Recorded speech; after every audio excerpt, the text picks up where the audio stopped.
Hallo liebe Hausbauhelden, in dieser Haustour zeigen wir euch ein Mehrfamilienhaus. Denn für viele ist die Eigentumswohnung realistischer als das freistehende Einfamilienhaus. Wir haben wieder ein besonders spannendes Projekt, das auf einem innerstädtischen Grundstück anstelle einer alten Wohneinheit 10 geschaffen hat. Damit ist es nicht nur eine Antwort auf die Wohnungsknappheit, sondern auch mit hohem ökologischem, ästhetischen und wohngesunden Anspruch errichtet. Und zwar komplett in Holzbauweise von Baufritz. Also bleibt dran!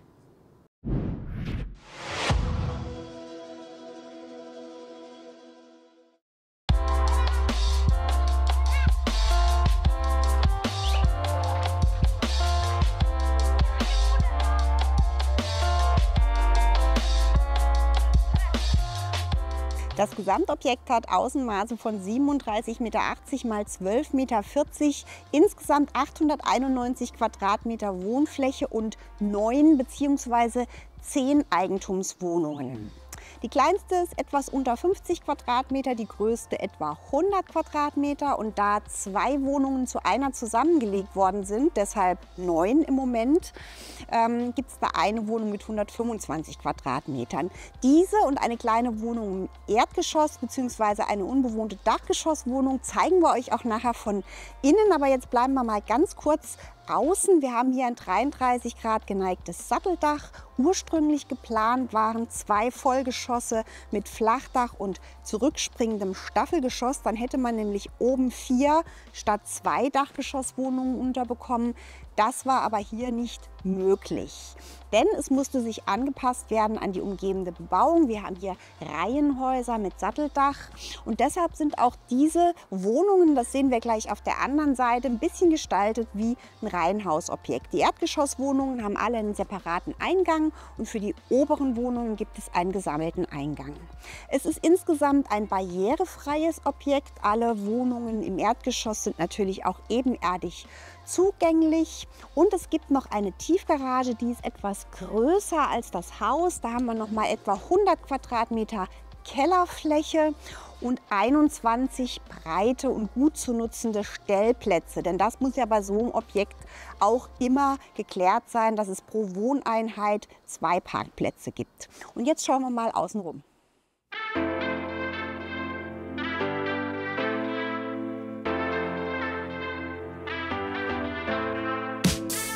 Wir sehen hier, es gibt 2 volle Geschosse und oben ein Dachgeschoss mit 18 cm Kniestock. Was das dann bedeutet für die Wohnräume unterm Dach, zeigen wir euch von innen. Es gibt 2 Flachdachgauben und eine Photovoltaikanlage. Das Ganze wird nämlich mit einer Grundwasserwärmepumpe beheizt, die dann eben auch PV unterstützt laufen kann. Ihr seht, auf dem Dach gibt es so anthrazitfarbene Tonziegeln. Die haben natürlich den Vorteil gegenüber von Betondachsteinen, dass sie etwas mehr Regen aufnehmen können bzw. schneller trocknen, wenn die Sonne scheint und deshalb eben auch nicht so mit Moosen oder Flechten bewachsen werden. Insgesamt soll das Ganze nämlich pflegeleicht sein, also einen geringen Instandhaltungsaufwand und geringe Kosten mit sich bringen. Und ihr seht jetzt schon, die Fassade ist eine unbehandelte Naturholzfassade in heimischer Fichte. Unbehandelt heißt natürlich, dass das Holz so silbergrau wird bzw. so ein bisschen bräunlich, je nach Witterung. Aber man muss eben nie wieder streichen, man muss kein Gerüst aufbauen oder sonst irgendwas. Das Ganze ist hier im unteren Bereich so eine Not- und Federschalung. Oben drüber in den Geschossen ist optisch so ein bisschen abgesetzt. Da ist dann so eine Leiste drauf gesetzt, die sich dann nach oben hin auch noch mal schmaler wird, sodass man die Geschosse ganz gut sich absetzen wird. Hier sieht man jetzt die Abfahrt in die Tiefgarage, die ich schon erwähnt habe, die in ungestrichenem Beton realisiert wurde. Auch das ein Kostenfaktor. Und wo wir gerade bei dem Thema pflegeleicht sind, der Sockelbereich, der spritzwasserbelastet ist, ist hier so mit einer Metallverkleidung gemacht, sodass da also auch nie wieder was zu tun ist. Wir sind jetzt hier auf der Eingangsseite und da sieht man schon, dass die Fenster, hier sind jeweils die Bäder dahinter, in der Fassade so durchgezogen sind. Dadurch verschmilzt das natürlich auf der Eingangsseite alles so ein bisschen. Man hat von außen eben auch den Sichtschutz für die dahinterliegenden Räume. Und was ihr hier sehen könnt, ist mal der Außenauslass von so einem dezentralen Lüfter. Der Hersteller baut mit einer dezentralen Lüftungsanlage. Das zeige ich euch dann aber auch von drinnen. Was man jetzt hier auch ganz gut sehen kann, ist diese architektonische Besonderheit, dass das Ganze eben eigentlich auch 4-Reihenhäuser sein könnten. Die Erdgeschosswohnungen haben, wie gesagt, jeder einen eigenen Eingang mit so einem kleinen Glasdach auch davor, und hinten seht ihr, gibt es den Sammeleingang für die oberen Wohnungen. Das schauen wir uns gleich an. Jetzt gucken wir uns erstmal Wohnung 1 im Erdgeschoss an.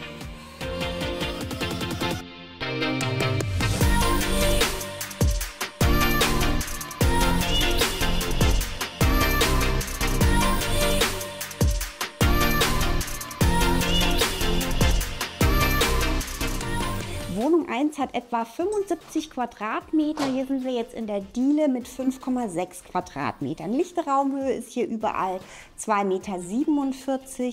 Und wir haben hier ein paar ganz nette Einrichtungsideen, denn der Eigentümer ist selber Ausstatter. Auf dem Boden haben wir unter anderem eine Fliese 60 x 60, die taucht hier überall nochmal auf. Und eine ganz nette Idee hier hinter mir ist schon dieser elektrische Türspion. Da sitzt außen einfach eine kleine Kamera, die ist dann verbunden mit diesem Bildschirm hier innen. Das kann man per USB aufladen, muss man aber wohl nur ganz selten. Hat man also kein Loch in der Tür, es guckt einem niemand rein und es ist eben auch wärmeschutztechnisch besser. Nette Idee Nummer 2 ist hier dieser Flächenvorhang. Das ist aus einem Wolllodenstoff selbst gemacht. Da kann man dann im Winter diesen Bereich abtrennen. Und jetzt fragt ihr euch vielleicht, warum keine Schiebetür? Das ist eben einfach so, wenn man jetzt hier eine deckenintegrierte Schiebetür gemacht hätte, hätte man in die Deckenkonstruktion, in die Dämmung eingegriffen. Das wäre schallschutztechnisch ungünstig gewesen. Da hätte man also praktisch hier nochmal einen Sturz drunter ziehen müssen, weil oben drüber ja eine andere Wohnung ist. Und so ist es eben einfach eine aufgesetzte Schiene. Das ist da oben per Klettverschluss befestigt, sodass man es im Sommer auch leicht abmachen kann. Auch diese Eicheleiste ist hier einfach mit Klettverschlüssen aufgesetzt, dann kann man das gut anfassen, das bleibt stabil. Und der Vorteil von diesem Vorhang ist natürlich auch, wir haben jetzt hier den Heizkreisverteiler, dort in der Diele hinten dran den Elektrokasten, da muss man ja überall dran kommen, und mit so einer Schiebetür hätte man eben entweder eine aufgedoppelte Wand oder die steht einem da im Weg rum, und man hätte dann natürlich hier noch ein bisschen Raum zur Küche hin verloren. Auf dem Boden, hier jetzt im Übergang zum Wohn-Ess-Kochbereich, haben wir eine sehr, sehr schöne Landhausdiele in Wildeiche mit so verspachtelten Astlöchern, was sehr, sehr nett ist. Und bevor wir uns jetzt hier links die Küche anschauen, denn da gibt es auch ein paar Ideen, schauen wir einmal ganz schnell hier in die Nebenräume. Hier haben wir einen 8 Quadratmeter großen echten Multifunktionsraum. Hier ist nochmal ganz viel Stauraum. Auch hier wieder so ein Flächenvorhang mit einer Schiene in der Decke, damit man hier nicht die 60 cm Tiefe komplett für einen Schrank braucht. Hier soll noch ein Gästebett rein, ein schmales. Ihr seht, da hinten ist auch nochmal so eine Abluft von der dezentralen Lüftungsanlage. Und die Bauherrin bzw. die Eigentümerin, die jetzt hier wohnt, sagte mir, man hört von der nichts. Jetzt schauen wir uns gegenüberliegend direkt die Küche an. Es war wichtig, dass man hier sehr platzsparend und trotzdem sehr praktisch plant. Diese Küche ist sozusagen selbst entworfen, vom örtlichen Schreiner eingebaut und gibt viele schöne Details her. Diese Oberfläche nennt sich Phoenix. Das ist ein extrem belastbares, kratzfestes, hitzeunempfindliches Material. Die Arbeitsplatte ist massiv, die Türen sind furniert, und was ich so nett finde, ist, dass es hier so kleine Griffmulden gibt, die dann nochmal mit Eiche hinterlegt sind. Dann gibt es hier diesen bügelartigen Tresen. Das ist ganz schön, weil es sehr leicht ist und trotzdem optisch diese Arbeitsfläche so ein bisschen abgrenzt vom Eingangsbereich aus. Deshalb hat man sich auch entschieden, die Theke nicht so rumzustellen, weil man nämlich dann, wenn man hier vom Eingang reinkommt, direkt immer hinten auf diese Arbeitsfläche drauf guckt. Und so ist es hier zum Gästeempfangen, Sekt hinstellen, einfach super geeignet. Wenn man dann hier rumkommt, dieser Arbeitsblock ist hier 95 cm breit. Wir haben hier 2 Meter. Es ist also jetzt nicht wahnsinnig groß, aber für eine Person perfekt. Der Abstand sind dann hier nur noch knapp 90 cm, aber auch das ist, wenn man jetzt die Küche alleine benutzt, überhaupt kein Thema. Hier gibt es dann nochmal 64 cm Tiefe und was ich total schön finde, ist diese Rückwand. Das ist bedrucktes Plexiglas, ein Urlaubsfoto aus dem Montafon, also eine Erinnerung. Das kann man natürlich auch austauschen, da muss man dann die Steckdosen kurz abmachen und dann könnte man sich da auch mal was anderes hinmachen. Sehr schön ist natürlich, dass hier dieses eingehängte Eiche-Regal, das offene mit der LED-Beleuchtung, die natürlich hier sehr sinnvoll ist, weil sie einfach das Waschbecken und die Arbeitsfläche gut beleuchtet, etwas zurückgesetzt ist, sodass man sich beim Arbeiten hier also auch nicht den Kopf stößt. Ansonsten ist das Ganze einheitlich in diesem matten Grauton gemacht. Wenn euch die Nummern, die Farbnummern interessieren, schreibt es mir unten in die Kommentare. Und hier haben wir jetzt natürlich so ein Kochfeld mit einem Abzug nach unten. Das ist natürlich schön, weil dann muss jetzt hier nicht noch irgend so ein großes Monster von der Decke hängen. Man kann sich auf die wesentlichen Dinge, nämlich Licht, konzentrieren. Und für so eine offene Küche ist es natürlich auch wichtig, da was Hochwertiges mit einem guten Abzug zu haben. Dieser Wohn-Ess-Kochbereich insgesamt sind übrigens nur etwas über 35 Quadratmeter. Deshalb hat man sich auch entschieden, obwohl das ursprünglich nicht geplant war, hier nochmal so eine Schranknische reinzumachen. Denn die ist jetzt genau 60 tief, 1,80 breit, sodass man da später flächenbündig einen Einbauschrank reinmachen könnte. Und wenn man jetzt hier nämlich so einen Schrank stehen hätte und kommt hier rein, der steht einem hier im Weg. Und in den beiden Zimmern hier, also wir gucken auch gleich ins Schlafzimmer, braucht man den Platz, den die Nische für sich beansprucht, eigentlich nicht.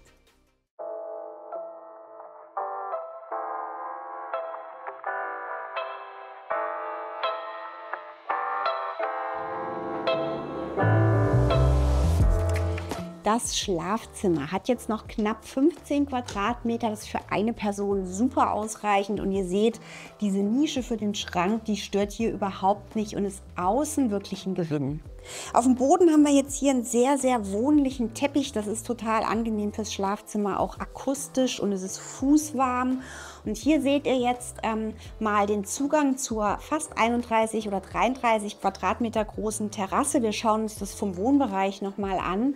Es gibt hier elektrische Lamellenjalousien und weil die es eben nie ganz dunkel machen, gibt es auch hier nochmal so einen Verdunklungsvorhang davor.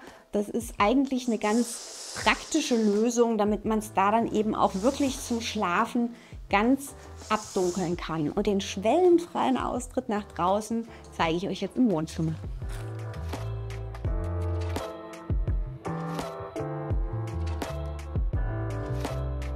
Hier im Wohnbereich haben wir jetzt so eine über Eck gesetzte Verglasung.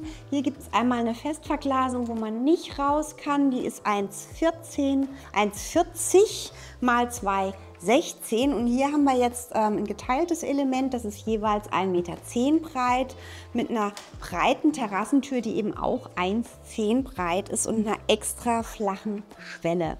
Das ist dann eben ein barrierefreier Ausgang, der ist nur knapp 2 cm, dann schließt hier direkt die Holzterrasse an und wir gucken einmal ganz kurz raus.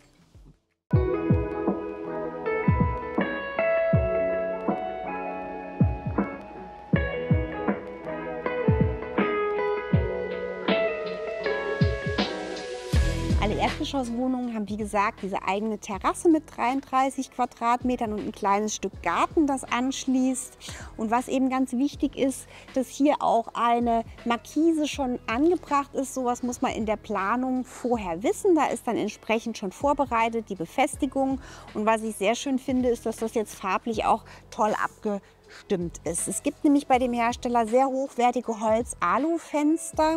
Schön ist dann auch, dass diese Ecklösung komplett mit Alu verkleidet ist in diesem Lichtgrau. Und ihr könnt es hier schon sehen, die Fenster werden so eingebaut, dass der Rahmen teilweise überbaut ist von der Fassade. Deshalb kann man das bauschaumfrei, also ganz ökologisch und gesundheitlich unbedenklich einbauen. Und man hat eben auch so eine schmale, sehr, sehr schlanke Aufsicht auf die Fensterrahmen. Und jetzt zeige ich euch noch die beiden Bäder. Die sind klein, aber haben es in sich. Ich habe ja gesagt, aus 1 macht 10. Früher stand auf diesem riesigen Grundstück ein freistehendes Einfamilienhaus aus den 70er Jahren, das riesengroß war, nicht sanierbar, nicht aufteilbar und für eine alleinstehende ältere Dame auch nicht mehr bewirtschaftbar. Jetzt lebt sie hier in einer super Hausgemeinschaft. Wie gesagt, es gibt 10 Wohnungen und vor allem ist das Ganze auch barrierefrei. Wir schauen jetzt mal gerade hier ins Bad. Wichtiges Kriterium ist schon, die Türen sind etwas breiter. Ein Lichterdurchgang von 80 cm gilt in der Norm für Privatgebäude als barrierefrei. Im öffentlichen Bereich müssten es 90 cm sein. Das Bad ist 8 Quadratmeter groß, 80 wäre ein bisschen viel. Wir haben hier ein Fenster drin, das jetzt zum Eingang geht. Da sieht man schon, dass diese durchlaufenden Lamellen schon mal Sichtschutz und Geborgenheit geben. Natürlich kann man hier von innen auch noch mal ein Plissé dran machen. Dann haben wir hier auf der Brüstung, weil das eben ganz schmal und auch nicht vorstehend sein sollte, so eine mattierte Plexiglasscheibe, was eine super Idee ist. Die fällt fast nicht ins Auge und lässt sich natürlich viel, viel besser abwischen als so eine geputzte Oberfläche.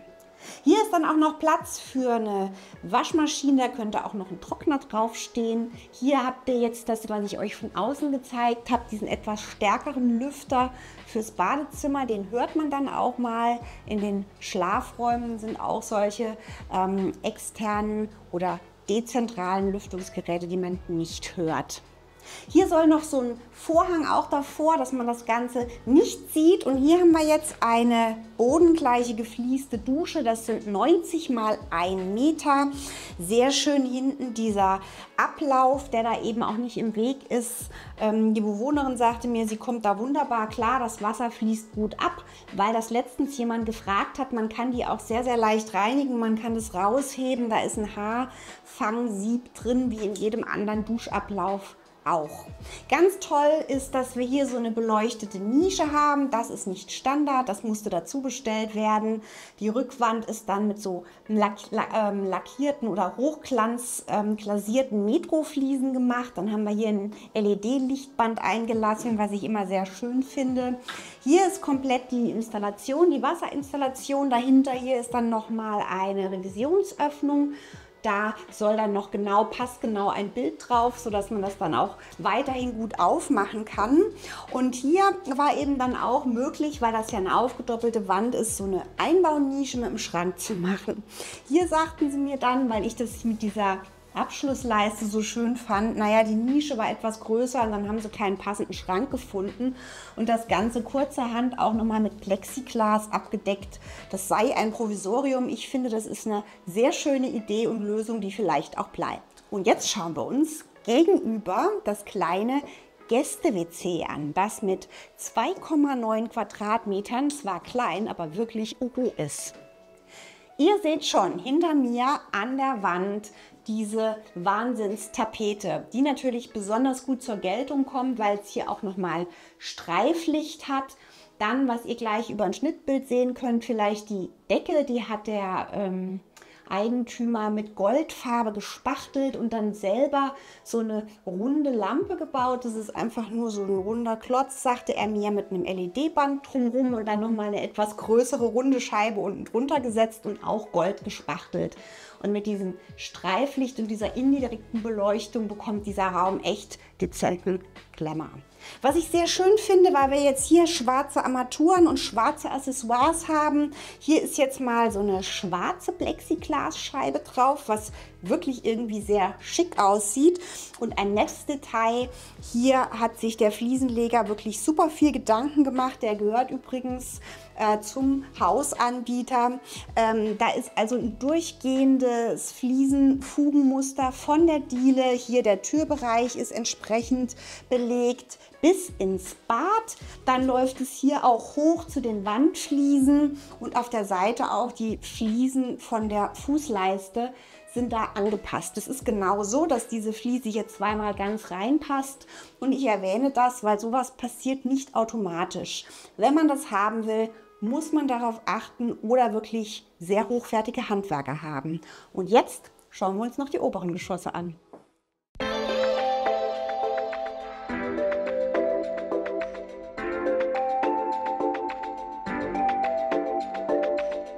Für die Wohnungen im Ober- und Dachgeschoss gibt es ein gemeinsames Treppenhaus. Mit Aufzug ist es ja alles barrierefrei. Und auch hier sind übrigens keine Massivbauteile zum Einsatz gekommen. Das ist alles reine Holzbauweise. Das ist dann mit einer etwas dickeren Gipskartonplatte doppelt beplankt. Entspricht F90, obwohl es eine Holzkonstruktion mit Hobelspardämmung ist. Jetzt fahren wir mal mit dem Aufzug nach oben und schauen uns die beiden zusammengelegten Wohnungen 7 und 8 an. Kommt mit!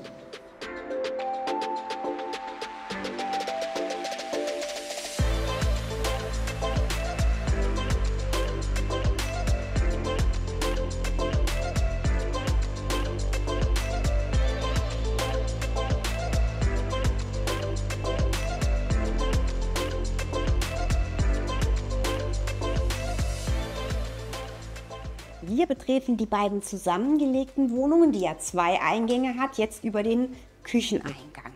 Der Raum ist insgesamt 19,5 Quadratmeter groß. Ihr könnt schon sehen, am Wechsel im Bodenbelag, das ist eigentlich der Eingangsbereich der einen Wohnung, die kleine Diele mit Garderobe. Da sagte mir die Bewohnerin, die Eigentümerin schon, sie haben ihre Garderobe neben dem anderen Eingang und haben jetzt hier noch Stauraum und Speisekammer und es ist super praktisch, wenn man mit den Einkäufen reinkommt, geht man hier rein, wenn man mit Jacken reinkommt, geht man durch die andere Tür rein. Wir haben auch hier oben wieder eine Raumhöhe von 2,47 Meter. Die Türen sind etwas höher als Standard, also es ist 2,16 Meter. Und wir stehen jetzt schon direkt in dieser wunderschönen Küche in Wildeiche mit geölten Oberflächen. Wir haben hier eine ganz besondere Natursteinarbeitsplatte drin. Ist also alles sehr wertig und hochwertig von den Materialien. Und von den Maßen haben wir jetzt hier 1,50 x 84. Da schließt sich dann nochmal diese kleine Sitztheke an, 84 x 84, was für 2 Personen wirklich ein optimaler Frühstücksplatz ist. Und auch hier haben wir jetzt einen Abstand von 84 cm. Die Arbeitshöhe ist 91 cm. Das ist eigentlich heute auch so ein Standardmaß. Und was ich sehr, sehr schön finde, ist dieser Kontrast hier. Sind diese Multiplex-Platten mit so einem ganz, ganz dunklen Nachtblau belegt. Die genauen Farbnummern müsste ich noch mal gucken, ob ich euch die nennen kann. Ich finde es auf jeden Fall einen sehr schönen Kontrast und auch, dass es mal nicht Anthrazit ist. Ihr seht, die beiden sind gerade erst eingezogen. Was die Leuchten angeht oder was das Licht angeht, ist hier noch nicht alles fertig.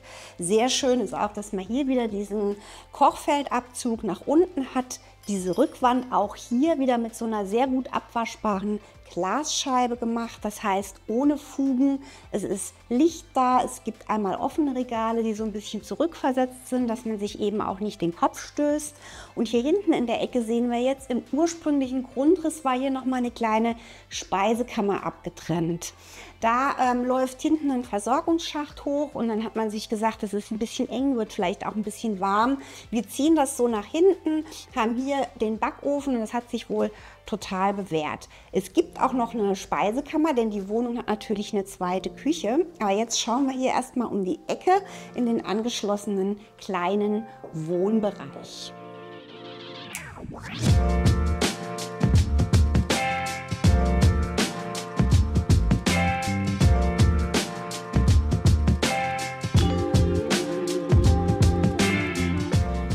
Hier Hier gibt es jetzt noch mal einen kleinen angehängten Wohnbereich, etwa 14 Quadratmeter. Diese Schiebetür, da hat man sich noch zu entschieden, die war ursprünglich nicht geplant, die hier reinzumachen. Die kann man tatsächlich ganz zumachen, um die Küchendünste hier einfach auch auszuschließen. Die ist hier mit so einem Holzbalken aufgedoppelt, dass die mit etwas Abstand zur Wand läuft. Das heißt, man kann da auch Bilder aufhängen an der Wand und ihr seht schon, die läuft dann auch vor diesem Lüftungsgerät, vor diesem dezentralen Lüfter. Der ist dann eben hier auch verdeckt, wenn das offen ist und das passt alles. Dann müsst ihr natürlich dran denken, hier auch die Fußleiste auszusparen, damit die Tür auch wirklich ganz schließen kann. Dieser kleine Bereich hat 2 Fenster, die sehr gemütlich sind. Brüstungshöhe sind hier etwa 90 cm. Ihr seht jetzt hier die Eiche-Fensterbänke, die hat der Schreiner reingemacht, der auch diese Rückwand, diese Einbauwand gemacht hat, sodass das passende gleiche Material ist. Die Fenster sind 1,10 x 1,20, machen hier einen sehr, sehr gemütlichen Raumeindruck. Und auf dem Boden könnt ihr jetzt sehen, da haben wir noch nicht drüber gesprochen, das ist das Eiche-Parkett Schiffsboden. Das ist bei diesem Hersteller im Standard. Es ist für den Hersteller die Standardausstattung. Im Verglichen mit einem normalen Bauträger ist es trotzdem alles sehr, sehr hochwertig. Und jetzt zeige ich euch hier um die Ecke ganz kurz noch die schöne große Terrasse. Davon gibt es natürlich 2. Und vielleicht noch ein Wort zu dieser Schiene. Wir haben ja unten gehört, dass so eine Schiebetür mit einer Schiene in der Decke aus Schallschutzgründen nicht so einfach zu machen ist in einem Mehrfamilienhaus. Hier ist es jetzt kein Problem, weil hier oben drüber nur die Trennwand zu den Dachgeschosswohnungen steht und kein Raum drüber liegt. Also an der Stelle kein Schallschutzproblem. Und jetzt schauen wir mal auf die Terrasse.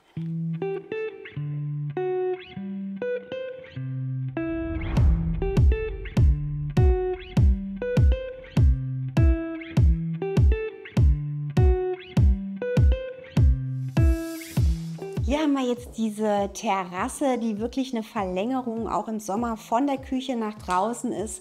Wunderschön mit diesen großen Glasflächen, die sind 1,96 hoch, diese Festverglasung ist 1,80 breit, die Tür ist 1 Meter breit und wir schauen jetzt mal, hier gibt es jetzt natürlich leider diese Stufe, das sind etwa 20 cm. Das hängt natürlich damit zusammen, dass ja hier auf dieser eingezogenen Terrasse unten drunter Wohnraum liegt und da muss ein dickes Dämmpaket drauf, weil die beheizte Wohnfläche natürlich nach oben gedämmt sein muss. Jetzt kommt sogar ein bisschen Sonne, wenn wir hier rausgehen. Diese Terrasse hat 16 Quadratmeter. Wie gesagt, da gibt es sogar 2 in dieser Wohnung. Und dieser überdachte Bereich, das sind 2 Meter. Das heißt, man hat hier wirklich was, wo man auch Möbel stehen lassen kann, wo es total gemütlich ist. Und hier vorne dann auch nochmal so eine Markise. Das hatte ich euch ja unten schon gesagt. Da muss dann eben in der Außenwand an der Stelle schon ein massiver Holzbalken für die Befestigung drin sein. Das ist aber hier an allen Wohnungen vorgerüstet und dann kann man sich eben, wenn man möchte, diese Markise auch noch anbringen. Bevor wir uns den Übergang zur zweiten Wohnung anschauen, zeige ich euch jetzt gerade hier noch das Bad, das zur Wohnung 1 sozusagen dazugehört. Das liegt nämlich hier.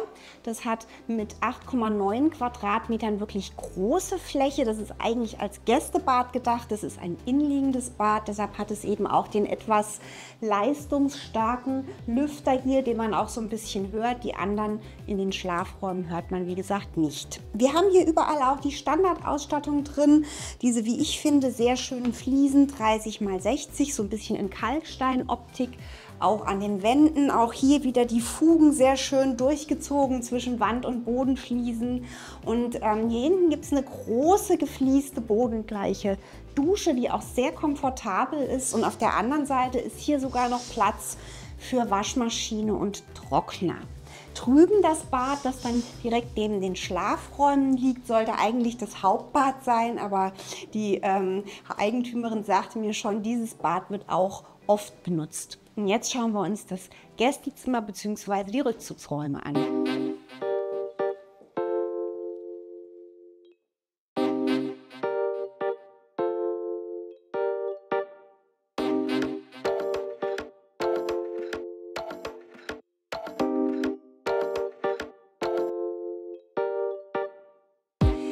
Dieses Zimmer wäre jetzt in der ursprünglichen Planung ein Schlafzimmer gewesen. Hier wird es jetzt genutzt als Kreativ-Nähzimmer, Hobbyraum und Gästezimmer mit Schlafsofa. Die Bauherrin sagte, wenn sie hier näht, das macht auch mal ein bisschen Krach. Wunderbar, dass sie da die Tür zumachen kann.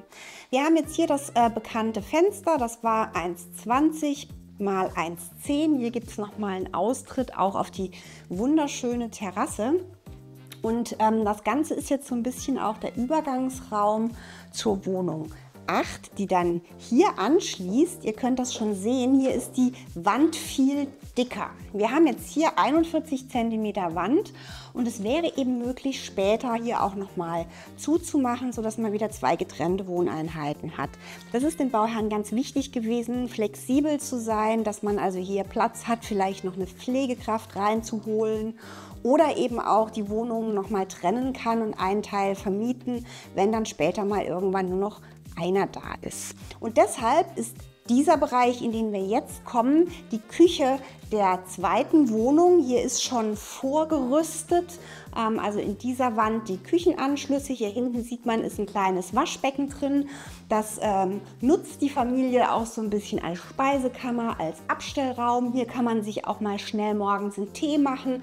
Ist also wirklich sehr praktisch. Und in dieser Wand sind also die ganzen Anschlüsse, auch der Strom für den Herd und so, schon vorgerüstet. Ansonsten ist das hier ein Arbeitstisch, ein Gemeinschaftsraum. Hinter mir, da schauen wir nachher, ist dann die Diele und die eigentliche Garderobe. Und hier gibt es dann den Austritt auf den zweiten Balkon. Auch diese Terrasse hat wieder 16 Quadratmeter. Hier ist es jetzt so, dass die Tür 1 Meter breit ist und die Festverglasung auch 1 Meter ist, also etwas schmaler hier und auch wieder natürlich die Austrittsstufe. Und diese beiden Türen sind jetzt die Schlafräume und da schauen wir auch noch mal rein.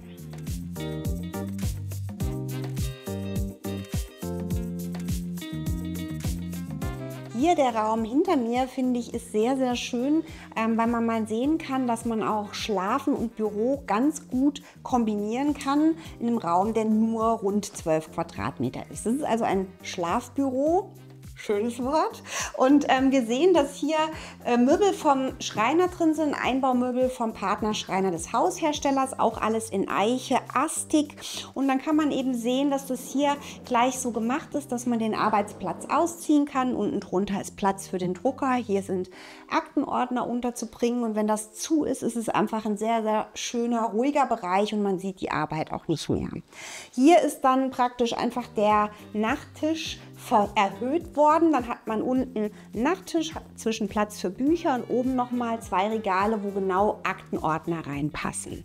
Sehr schön ist auch die Belichtungssituation. Wir haben hier ein ganz, ganz breites Fenster, das sind 2,20. Die Brüstungshöhe oder die Höhe ist hier übrigens 94 cm, ist für mich eine perfekte Höhe, um zum Beispiel Wäsche zusammenzulegen.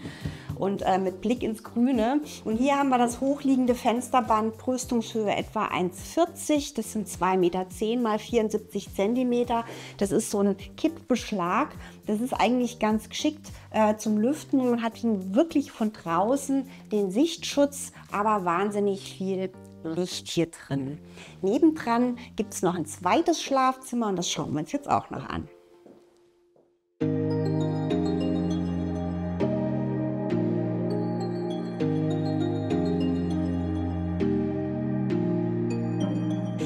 Das zweite Schlafzimmer ist mit 11,5 Quadratmetern etwas kleiner und hier gibt es was ganz Besonderes. Das ist nämlich von einem österreichischen Schreiner komplett in Zirbenholz ausgebaut und ich kann euch sagen, es riecht wunderbar, wenn man hier reinkommt. Gut fürs Schlafen, gut für die Herzgesundheit. Es ist wirklich sehr angenehm. Hier gibt es einen Einbauschrank, der hat so einen kleinen Rücksprung. Da fragt sich vielleicht der ein oder andere, warum. Hier sind die 60 cm tiefen Schränke, wo eben auch der Bügel quer reinpasst. Und hier diese Regale, da braucht man nicht so viel Tiefe mit den Regalblättern. Und dadurch kann man eben dann hier auch besser noch ums Bett drumherum laufen, weil es eben der Eigentümerin auch wichtig war, dass das Bett hier so rum drin stehen kann. Hier haben wir 2 Fenster in einem anderen Format. Das ist 80 x 1,20. Das finde ich auch sehr, sehr schön und gemütlich hier mit den Plissés von unten dann eben für den Sichtschutz. Und direkt hier nebenan liegt jetzt das zweite Bad, das auch Tageslicht hat. Und da schauen wir jetzt auch noch rein. Das zweite Bad ist jetzt mit 8,3 Quadratmetern etwas kleiner als das andere, aber es ist eben ein Tageslichtbad. Wir sehen jetzt, da hinten ist trotzdem noch Platz oder Anschluss für Waschmaschine und Trockner. Braucht man hier nicht, weil es im anderen Bad steht. Deshalb ist hier jetzt erstmal ein Schrank drin. Und hier ist eine bodengleich geflieste Dusche, 90 mal 1 Meter. Sehr schön mit den schwarzen Armaturen und auch wieder diese Fliesen aus dem Standardprogramm, diese 30 mal 60. Hier geht es jetzt in die Diele, den Eingangsbereich, den die Bauherrschaft nutzt, wenn sie ohne Kücheneinkäufe nach Hause kommt. Hier hat man jetzt noch mal etwa 4,8 Quadratmeter. Eine sehr schöne Einbaugarderobe, auch von der Partnerschreinerei des Hausherstellers, wieder in Eiche mit einem geschlossenen und einem offenen Bereich. Und hier sieht man jetzt noch mal diese Fenster auf der Eingangsseite mit dieser durchlaufenden Fassade. Die Bauherrin sagte mir, man gewöhnt sich da sehr schnell dran. Optisch ist es auch eigentlich ganz schön. Man kann hier zum Beispiel Blumenkästen hinstellen, die nicht runterrutschen, da was durchlaufen lassen. Und man sieht eben diese besonderen Fenster, die der Hersteller einbaut, mit diesen schmalen, aufgesetzten Alurahmen, Holzfenster, die eben von außen auch mit diesem überbauten Fensterstock dann sehr, sehr schön aussehen.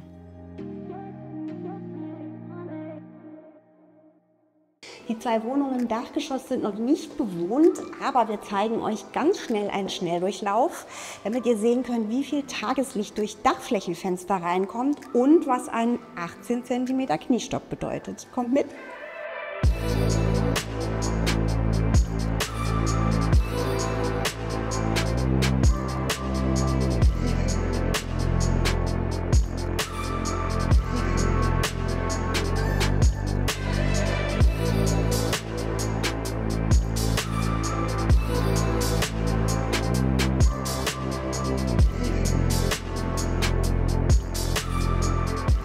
Jetzt haben wir das Mehrfamilienhaus vom Erdgeschoss bis zum Dachgeschoss gesehen. Und wenn ihr mehr Informationen haben wollt oder die Grundrisse anschauen, gibt es wie immer unten in der Videobeschreibung den Link in unsere Hausdatenbank. Ich verlinke euch auch noch mal ein paar andere Haustouren von diesem Haushersteller. Und wenn ihr insgesamt noch mehr Videos von uns schauen wollt, dann abonniert doch unseren Kanal. Am besten mit Glocke, denn dann verpasst ihr auch alle weiteren Videos nicht von und für Hausbauhelden.